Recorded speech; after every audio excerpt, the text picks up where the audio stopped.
Hello, everyone, and welcome to another episode of Don't Wait Till Pigs Fly, a podcast for and by successful business people who also deal with the pain and frustration of chronic illness. Here's Nancy Becker. Today, we're going to be talking with Keziah Robinson. I am really excited to talk to you, Keziah. It's going to have so much of an impact on my listeners, what we're going to be talking about. But I'd love for you to just kind of introduce yourself first and let us know who we're talking to. All right. Well, thanks so much for having me. It's always great to be here. I am a business coach. I work with business owners, mostly small business owners and some management teams there. And really what I'm about is taking people up to the next level. It's really helping business owners find meaning and purpose in their business and really just bringing it up to the next level. There are a lot of people out there and who they know they could crack through that ceiling. They know they could get to something bigger, whether that's personally and in terms of having a different life or whether that's in the business, and that's where I'm there to help them. I am so glad you've got so many interesting things that we could talk about today, and we've got such a limited amount of time that we're just not going to get anywhere near everything I want to chat with you about covered. But as you know, my listeners, for the most part, are successful business women in general, but men as well, who have along the line somewhere, they have wound up not only being someone dealing with a busy, thriving business, but they're also now dealing with chronic illness. Mm-hmm. That could be fibromyalgia, that could be Crohn's disease, it could be diabetes, it could be something that just they don't feel good. You know, chronic means long term, not going to go away. And to us that have these things, it really means a pain in the butt. Honestly, more sometimes literally. Yeah. Yes, you know. And it's very, very difficult to manage both the business and our health. And someone telling us, oh, you just got to put your heart and soul into your business and everything will go away. That's not going to help. Someone who tells us, just get out there and exercise. I joke, I've got a little kid's toy that's a stick with a horse's head on it. And you know, push a button and it clomps and neighs and all this. And I'll go out in my wheelchair and I'll do this with the horses. I get my exercise.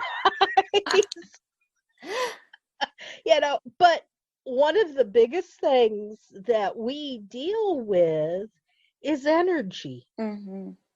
How do you do everything that's involved in running a business, take your chronic illness and deal with everything that's involved in that, and still have the energy to breathe?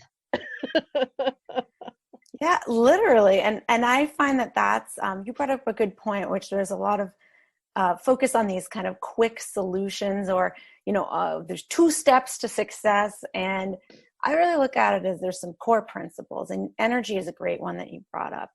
And I'm someone who I have over the years had to manage depression, a chronic depression, and that comes and goes. So, and there's part of what I look at as I go, let me be efficient with my energy. And I find so many business owners who don't have any kind of chronic illness or limitations, what they do is they're completely inefficient with their energy and they're burning themselves out, and so it's sort of as if, well, you don't have anything chronic that you're managing with you somehow you've created this situation where you're in energy deficit. So they're not doing any better for having all of that quote unquote extra energy. So what I like to really focus on is like, what are the tasks, responsibilities, and then separately, what are the relationships you have that are generating energy for you? This is the stuff where it makes you feel good to do it. It gives you a positive return. It might be, I always say, put sleeping on there, right? But there's a lot of things that can go on there. the thing is, in order to even have that little bit of energy to invest in, redoing your website, if that's something you love, or reaching out and talking to your favorite client, in order to even have that energy, you have to free it up somewhere. And often we've got a big block of things we should do while no one else can really do them, or that's a relationship, that client's so profitable, I can't get rid of them. We have a whole bunch of things that are really sucking up all of our energy and draining it out of us.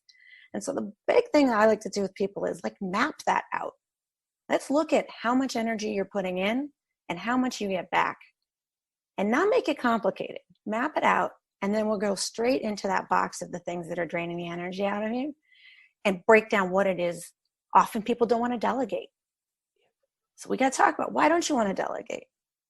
Oh, I don't want to burden somebody else. Okay, pay them. It's not a burden. That's what they do for a living. Right? Especially, when we have illnesses and we need to lean on other people, we sometimes forget that we can delegate, right? It's not leaning on somebody to delegate to them. You're giving them the opportunity to do that work, whether you pay them or whether it's an employee you're developing talent. You don't like cold calling? Somebody's going to need to do the cold calling. How do you recruit, attract, and develop somebody and support them so that they can do that job effectively? And now is a really good time if you have a family. You're all home together. This is a great time to get your kids, if they're old enough, the lessons in learning how to be self-sufficient, be in business, and do all these things.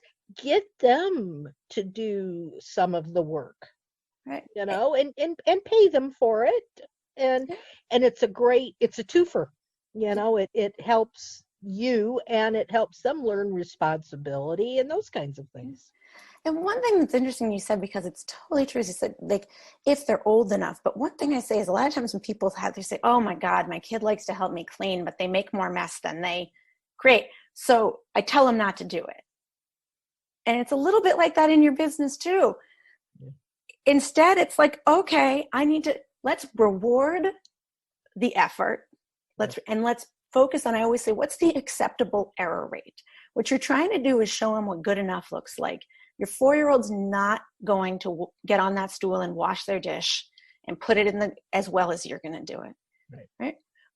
But the fact that they do that at all, you don't need to come up right behind him and go, see, you didn't get the sticky egg off, or this, or don't worry, Dad'll do it. You don't want, it's the idea of saying, okay, I can stand the fact that some of these dishes are going to need to be put through the wash again because the egg didn't all come off. But what I'm doing is delegating and rewarding them. And as they get older, you continue to move the standard and help them develop. But that good enough is really hard. And especially, I think, when you have something chronic, good enough is your best friend, because you've got high standards. Yeah. You're not walking around with low standards. You have high standards. So it's the hard thing for you is to figure out what good enough looks like. And I really think with delegation, you got to get clear. What's the acceptable error rate? I had a client who's struggling to delegate social media. I said, how many typos? You want to go on vacation? How many typos can your junior person have? Yeah. Okay, a week before, start letting him do the posting. Okay, now check. Where are you versus the error rate? Making it much more analytical is often a way to get people over that hump. And it's interesting, and Cindy, I know you're listening to this. Cindy's my assistant, and we've been working together for a couple of years. For me, in the beginning, and still at times, it is hard because it's not necessarily the way I would do it or what I want. But I've gotten, so I truly believe that as long as it gets done, and it gets done within the parameters, mm-hmm. I don't care how they do it. But I'll sit there and I'll go, that's not the way I would have done it, or something like that.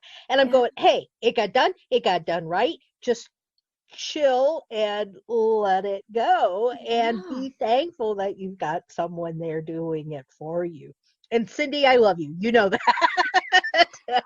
To this point, sometimes I go with clients and say, well, can you tell me about a time when your boss, especially if you're back in a corporate job, was telling you to do something and you knew how to do it better. You had a different idea and your idea was right. And they'll always go, oh, of course. Well, and it's like, well, couldn't this, let's be open to the idea that your assistant or even your kid has a better idea than you do.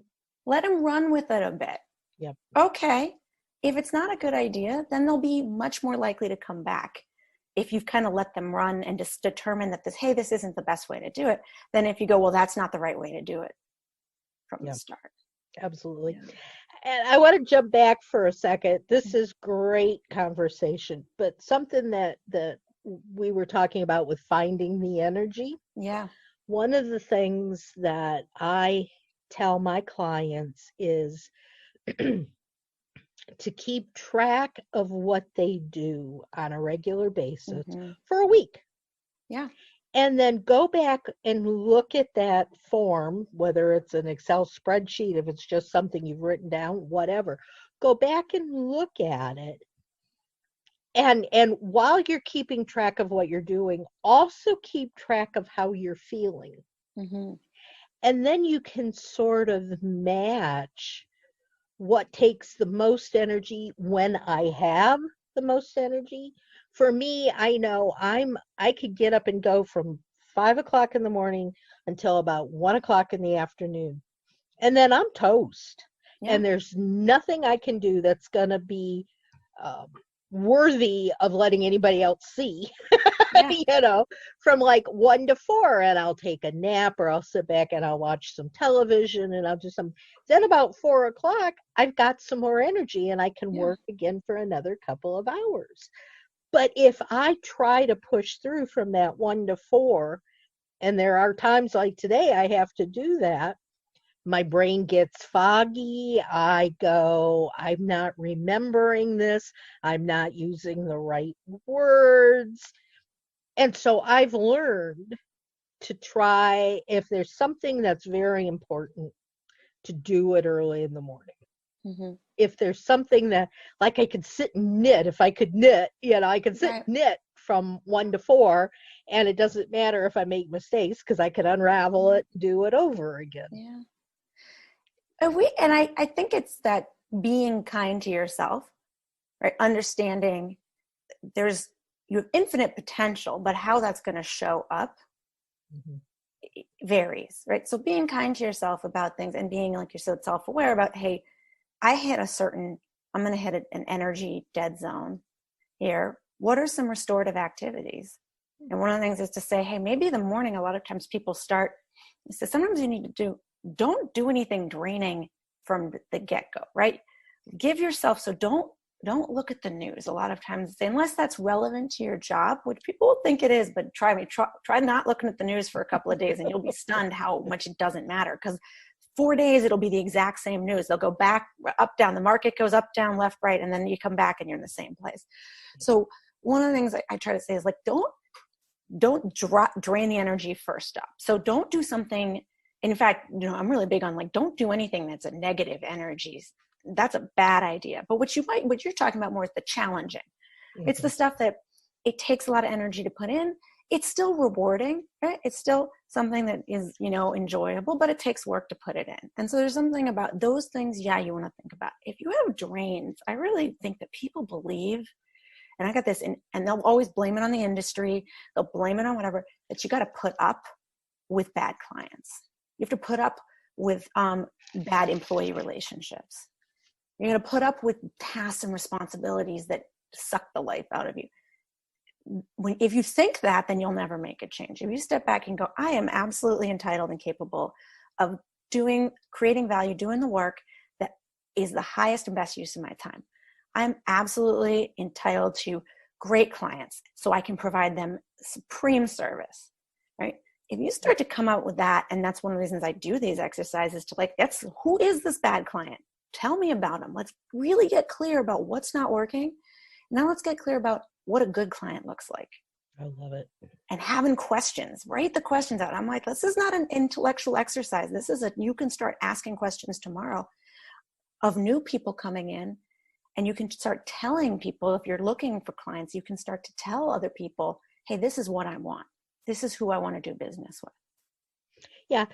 And I think on a couple of levels, once you get clear on that, Yeah. that's actually the type of client you're going to see coming to you. Yeah. It's not, and for the longest time, I had really hard time telling somebody no, even though I knew, oh dear God, these are going to be a pain in my tuchus. I don't want this, but they got money and they're willing to pay me, and and so I go, okay. And then every single time, inevitably, I'd go, all right, what am I going to do? I got to get rid of this person. I can't take it any longer. Biggest drain in the world. Yeah. And it's that changing the screen on the way in, which is, and I think it's really important right now to be focusing on that, because when the economy gets tough, we tend to think we need to hold on to every dollar, any client. And that's a scarcity thinking. I mean, look, if you have 60% market share in some very specific thing, maybe you want to get into another business because you want to have some place to grow. Yeah, okay, the market may affect you. But most of the time, I'm dealing with business owners, even if they have a few $1 million business, they don't have enormous market share. Right. So I go, hey, why can't everyone else have a few bad clients and you have the good ones? It's not, no skin off their back. You're going to let each one of them have 0.01% more bad clients, and you're going to have 100% great clients. I love it. I love it. That's really, really, really great thinking. And are you looking to grow your business in 2020? Nancy has a brand new mini book for all of you. She's written up her top 5 tools that she's used to grow her businesses successfully over the years. Learn Nancy's tips and tricks for free right now. Sign up now to get your copy. Go to free.businesssuccessunlimited.com.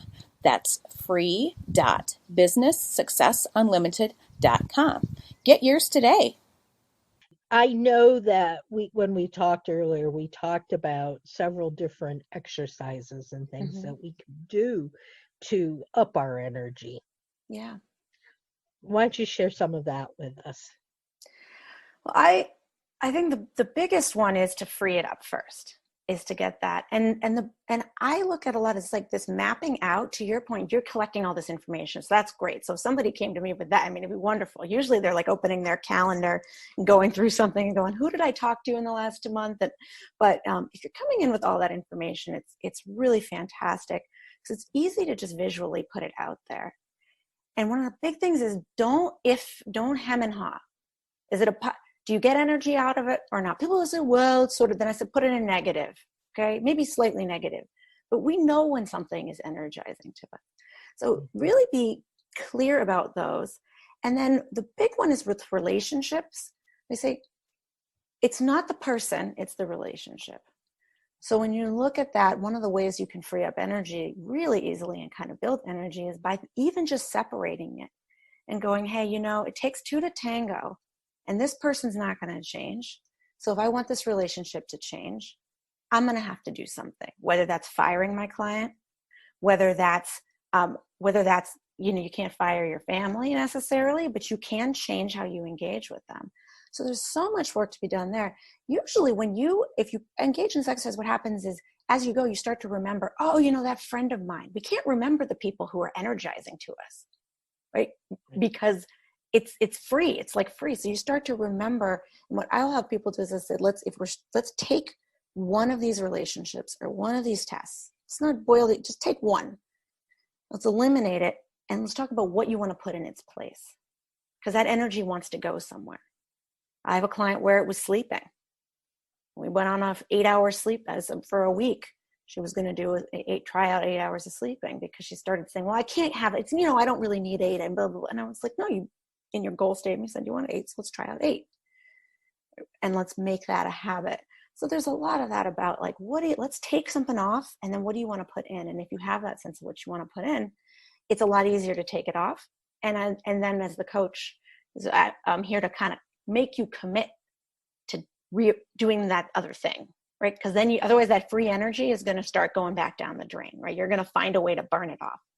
So A lot of it is really just like being clear on, and sleep is great, like you're saying, talking to people and reading, hobbies, anything that don't be afraid to put something in that's not work related. In fact, one of the saddest things I've heard is I had a client came in, he had no restorative activities, wasn't even getting that much sleep. That's sad. Yeah. That's sad. But if we go back to focusing specifically on these businesses, they're successful, Mm-hmm. but now they've had this whatever happened, and the things that they have done in the past that maybe they've enjoyed, they've done to get their business successful, they can't do any longer. Okay. They can delegate, they can hire out, they can automate. There's a lot of different things that we can do, but we have to have the time and the energy to put these things in place. Mm-hmm. And for a lot of my clients, it's things like, all I want to do is sit in a corner and cry. I don't have any energy at all to even get started on this stuff. Mm-hmm. What do we do? Well, there's some of the best advice I got was from another coach, Naf Vaseli. He told me, he said, there's no solution to a feeling. One thing to kind of keep in mind is fighting it isn't in the moment, right? When you're in the moment, fighting it is not going to do you any good. What you're trying to do is to think of yourself kind of like a sieve, right? Or like a cheesecloth, right? It'll pool up for a bit and then it flows through. And one of the ways that I do that is when I make sure to keep track of good days, right? And it might be whenever it is, but you want to keep tracking, because what you want to be able to look at yourself and say is, I'm not feeling good right now, but I have felt good in the past and I will feel good in the future. I don't need to know how I'm going to feel good. I don't need to talk about the circumstances of that. All I need to do is say to myself, this will pass. I have felt good in the past. I will feel good in the future. So we're all going to have those days of where it's going to be tough. And there's a lot, you can get behavioral therapists, you can get all sorts of people in here to say, reach out to other people. Just sharing, just saying to somebody, I'm crying in the corner all day. I mean, I know for me, when my depression was really bad, it was sort of precipitated by being in a job that was a really bad fit for me. But I had nobody to tell. Yeah.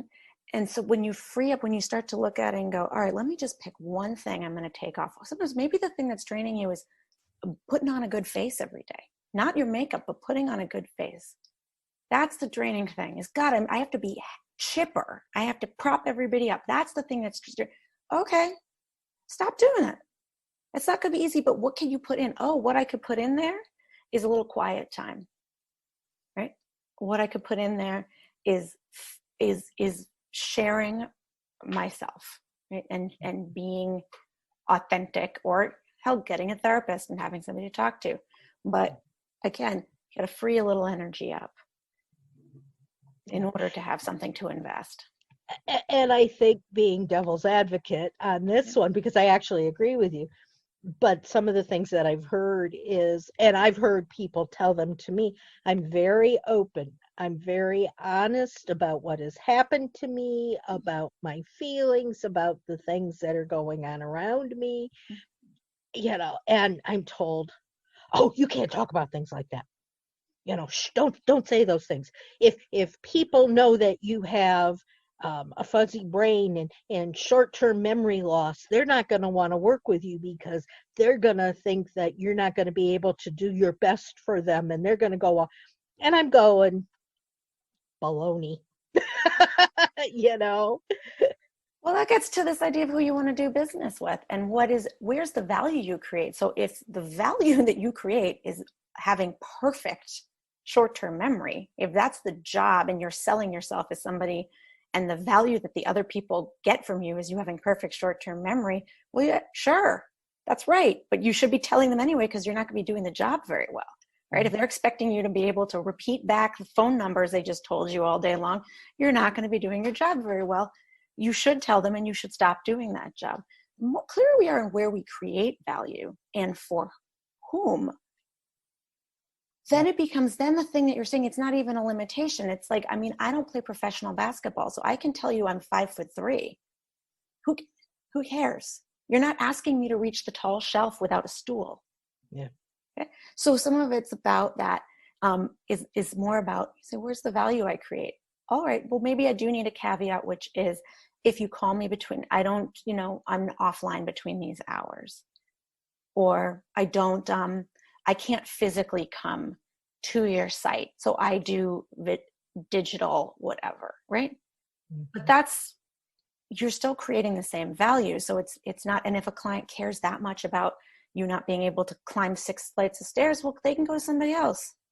You don't want them. And I think that's an energy waste too, because if I'm sitting there worrying about, oops, I just said something about my short-term memory. Oops, now they're not going to, my energy is all focused on what are the things I can't say because somebody's not going to want to work with me. Yeah. And I don't want to deal with that. I want to deal with, this is who I am, take it or leave it, So I think that so much of what, and I know that people who don't have chronic illnesses go through this to a certain extent as well, and it just compounds for people who have issues.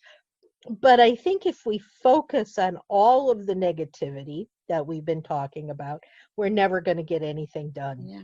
And you're so right in saying we've just got to free it up and figure out how we can best use it. Wonderful, wonderful thoughts. Can you believe our time's up already? Oh my goodness. Well, it's been great talking to you. It's been fantastic. So much information that if my foggy brain will allow me, I'll be able to share with everybody else. And this has just been wonderful. Thank you so much. Before we leave, is there one thing that you'd like to share with everyone that we haven't shared yet? This too shall pass.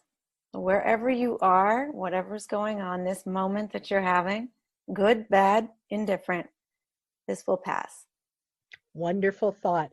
How does someone get in touch with you if they want to work with you? The best way is to track me down on LinkedIn. I think I'm probably not the only Keziah Robinson there, but I'm probably the only one you're just going to show up when you go searching around for me. Or you can check out my website. That's www.cassia-partners.com. That's www.cassia-partners.com. Wonderful. Again, thank you so much. Really, really appreciate you taking the time to be with us today and sharing these fantastic ideas. And guys, everybody who's listening, put comments down below when in the podcast and let us all know what questions you have, what thoughts you have, give us some ideas on what you do to create more energetic lifestyles, all of those kinds of good things. And know that you can hear us every Thursday evening at 5 p.m. Eastern at www.don'twaittillpigsfly.com. Everybody, thanks for listening. If you know of anyone else who should be hearing these stories, share the podcast with them. If you have some people you think would be great guests, let me know. And we will talk again soon. Everybody take care, and until we meet again, be productive and soar higher. Take care, y'all. Bye-bye.